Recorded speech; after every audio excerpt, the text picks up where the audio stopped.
I'm going to start with Emma because I just thought she was fab in this. And kind of just talk about P.L. Travers. Emma, I assume when you were offered this role, you would think, well, how could I not take this? Yes, I know, yes, absolutely. How could I not take this? We were all of us at my age going, oh, there are no roles for women at all. And then one of the best roles I've ever played comes sailing along, courtesy of my fine and extraordinary friend Kelly Marcel, who's the most brilliant writer. I mean, it was one of those, read the first page and go, I'm in, yes, okay, I'll do it. You don't have to pay me. They did. They insisted. But they paid me in chocolate and stuffed toys. Slightly bitter about that. I'm delighted they paid you. Let me just move over to Tom Hanks. We can't keep you away from London, Tom. You know, you were here for the beginning, you were here for the closing. I think that's a record. Was there... I've been sleeping in a sleeping bag behind a tea shop by the Serpentine in Hyde Park for the last week and a half. Rain almost killed me. He rehearsed that joke 5 minutes ago. It is Serpentine. Worked really well. Oh, thank God. Thank God. I'm sorry, I interrupted your fascinating question. No. Was there any sense of trepidation for you in playing someone like Walt Disney? Trepidation's an interesting word. Does he seem to you like the kind of man that would experience trepidation approaching a role? Sorry. No, believe me. Hey, you got to act with a horse. I don't know what that meant exactly. No, Dorothy. No. My lovely wife, Ruth Wilson, by the way. I'm not trying to dodge your question. I swear to God, I'm not. There was a responsibility, let me put it that way, which is different than trepidation. It's without a doubt, it's a substantial gauntlet to throw down. I grew up where Walt Disney was ubiquitous in our lives as Uncle Sam and Smokey the Bear and the combination of the President of the United States and Mickey Mouse himself. So I felt as though there was going to be quite a distance to go, and I had not a clue as to where to begin outside my own memories. And that led to a substantial, there's a lot of video out there, there's a lot of audio that you can listen to. Unfortunately, it's mostly Walt Disney performing as Walt Disney. So when you could find those moments where we're just talking in this natural cadence about something other than the new exciting realm of Tomorrowland, which will be opening at Disney, that was worth its weight in gold. And I had some access to that thanks to Diane Miller Disney, his daughter, and the fabulous museum that she has established in San Francisco. Okay, thank you. John Lee Hancock next to me. How did you come to be introduced to this project, and once you saw it, did you think it was a no-brainer? I was trying to set up another movie. I do adult dramas, and so it takes about 10 years to get them made usually.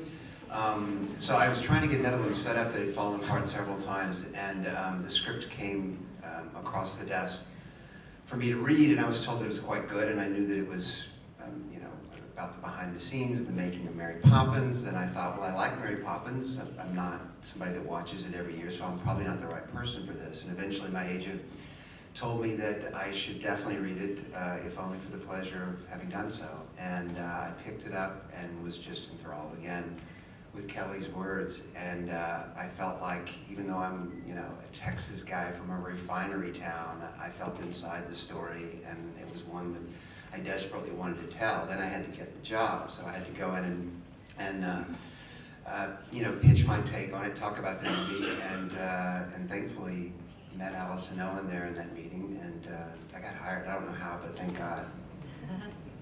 I'm going to move to Alison next. Alison, I can't even see you. I'll ask you this question without looking at you because you're such a long way away. There's obviously a problem in making a movie about a Disney film with Disney songs, about a studio, about a corporation. Did you expect a lot of problems from Disney, and were they forthcoming? I think Kelly and I didn't know quite what to expect when we were developing the project, and certainly from its inception there was a question about, well, how much of the clips of the songs do we use? How much intellectual property rights are we going to play fast and loose with here? And Kelly at one time was like, well, do I tiptoe round them? Am I trying to use as little as possible, or do we just throw caution to the winds and make the best story that we can? And I think she was steering me in a certain direction, and I went in that direction and said, let's just go for it. And they're either going to let us do it, in which case we might as well make it the best it possibly can be, or they'll shut us down, in which case it doesn't matter how much or little we use.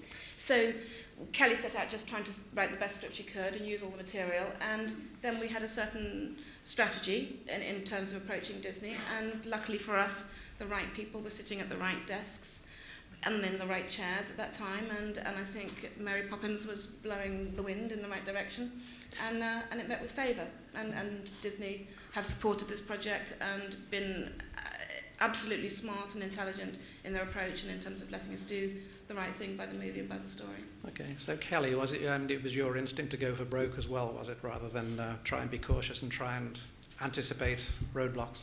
Yeah, absolutely. I really felt like you couldn't tell a story about the making of Mary Poppins without using the songs and using Walt Disney and, just really throwing it all at the script. I would be disappointed if I went to see that film and didn't get to have a little sing-along. So I think we knew that that's what we were going to do from day one. And I think if Alison hadn't said, just go for it, not sure I would have known how to write it or known what to do with it. It was definitely my instinct to go mad with it. Okay, good. Colin, it seems that, it's almost like you're in a different movie half the time there. That sounds like a big insult. But I know that it wasn't. Please carry on. No, I know. No, it wasn't an insult, but that's okay. There's me being hopeful again.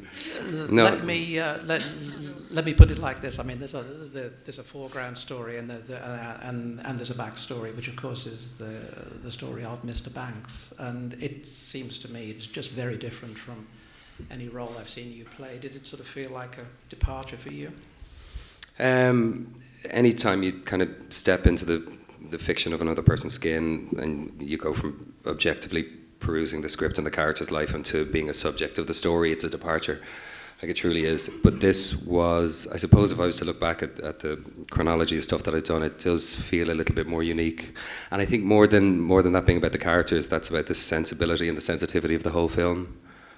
Just in reading it, sometimes you read things and you put them down and you get very analytical about them and you think about the dialogue, you think about the situation and the characters and you look at the whole story as a narrative. This defied any kind of analysis. It was just moving from start to finish and funny at turns. So I loved the character, but even more than the character, because through the years I just seem, I feel that it's really nice to be part of things that work and things that affect people. And so the whole becomes greater, than the parts that make it, really, and that becomes more apparent to me through the years. So I was like Emma. I mean, I literally did read the first page because it came down, and then we heard my voiceover was like, yes, it's my film. I'm in. And then I was like, what do you mean I'm not the protagonist? I'm a protagonist? What do you mean? I'm Emma Thompson's father. Yeah. So, yeah. I've got one more question for anyone who wants to answer it, and then I'll open it to the audience. Have any of you seen the film Mary Poppins since you made Saving Mr. Banks, and does it feel different now you understand the sort of backstory of it? The first night we were all together in LA, Cole had us all over to his gaff and showed Mary Poppins. That's the last time I saw it, actually. And we all sat there marvelling at it and going, oh my God, look at this bit, and I've forgotten that bit. And then, oh my God, it's so long. Because we were there for days, it seemed. But it's extraordinary. I mean, it is an extraordinary piece of filmmaking. In prep, Kelly and I went through how many times, scene by scene, just saying, is there some little twinkle we can put in this for people that are real fans of the movie that won't obstruct the plot or the tone of the theme, just little nuggets for people that are big fans, and so there are a bunch of them in there. Yeah, there's quite a few. It was lovely. Don't tell them what they are. No, You won't. never. I'll throw it open to the floor. Gentlemen in glasses there. Yes, you. I'm sorry you've got glasses too, I didn't realise Hi, I've just got a question for Colin. I thought the performance you gave, particularly with the young actor Annie Rose Buckley, was immensely moving, particularly in that father-daughter chemistry. I just wondered if you'd be able to say how you managed to get that. Did you talk with her first, and just your experience with filming with her? Custard creams and a cattle rod. And I vacillated between both. A hug and then a punishment. No, she was incredible. I mean, I don't know how many actors or actresses are just small female human beings that John Lee and Alison may have met in Los Angeles, but I know they met many. And when they went over to Australia to research where Travers and the family were from, they saw a lot of young girls there as well. And I believe you went through, it was quite an ordeal to get her legal papers to work, wasn't it? But it was worth every single phone call and every single bit of sweat because she was phenomenal. And to work with her, it was just really easy. She was there with her twin brother Max, and her parents were over. And our section of the film was such a pleasure that they shot in chronology and they blocked it off. So it was 2 weeks. So very much did feel like a film in and of itself. So for 2 weeks we went to a ranch about 350 acres, about an hour and a half's drive north of Los Angeles, scorched earth, yellow grass, bent over, and they built a lovely wooden house on top of this bluff. And it was just me and Ruth and the girls and 6 chickens and 1 horse and. Happy days, man, and that was it. It was easy. It was all there on the page, obviously, I should say as well. It was all there. Gentleman in the front row, followed by the gentleman next to him. It's a question for the actors. It's a general question about acting linked to the film. How much input do you like a writer to have when you're playing in a film that's been written and based on a book? And Tom, in particular, to your production side of it, I mean, do you really like the writer to get involved in the script writing, or do you like them to just hand it over? Well, in this case, I was a hired gun. I didn't say anything that didn't appear in the script, and we had meetings in which we went over. I did have questions like there were some Americanisms that I think needed to be put in, and some things that I discovered that Walt had a tendency to say and imagery that he used, but that was all okayed. We treated this, I think we could all agree, like the Gutenberg Bible. We were not about to mess around with the work of the we rolled apostle, a lot of joints with the gospel according to. There are types of films that define themselves, and that was, I think, always going to be the requirement for making this movie. It was an extremely well-constructed, beautifully knit sweater, and I wasn't about to start pulling a thread loose and have it all fall apart. It's miserable going on to a film with a script that's not ready. Really. I mean, Barry Sonnenfeld will tell you, we didn't have the third act of Men in Black until he started filming without a third act. I don't understand how to work like that. I've finished films where the script still isn't ready. Yeah. Thank you. So when you get something that Kelly's written, it was so beautifully written. I added 1 line, I think, on just off the bat, poor A.A. Milne, was it? But just in response to that pocket of and it's brilliant. poo. Yeah. Poo. They were all absolutely amazingly true to the text. It was such an incredible experience, actually, to have everyone just be so true to the script. That's all John as well. Okay, gentleman here. A question for Emma. First of all, congratulations on a terrific performance. You had me in tears at the end. You owe me some tissues. I'd just like to say, given your stellar reputation as someone that everyone says they love working with, how did you kind of get into the mindset of a woman who at one point even says, I won't have red in the film? The height of awkwardness. I just let out my inner prickly pear. I just, basically was my true self. Difficult, cantankerous. I only hide that for effect, because it's you get on better. People give you more stuff. So I just let it all hang out. And actually, I've got to tell you, it's such a relief to be rude, really, without any repercussions whatsoever. Say, I don't... Can you imagine it? I don't want to go to your fucking press conference because I'm bored with them. Or I don't want to come out to your birthday party because I got bored 2 years ago.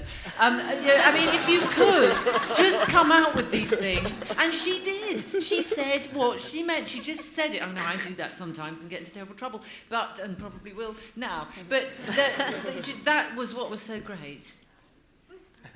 She has said what we all think. I fear she has.